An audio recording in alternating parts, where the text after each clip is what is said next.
अस्सलामु अलैकुम रहमतुल्लाहि व बरकातुहू।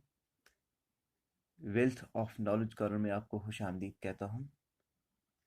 उम्मीद है कि तमाम व्यूअर्स खैरियत से होंगे। अल्लाह ताला आप सबको खैर आफियत के साथ रखे, आमीन सुमा आमीन। नाज़रीन, आज की इस वीडियो में आपको वर्ब के बारे में बताऊंगा।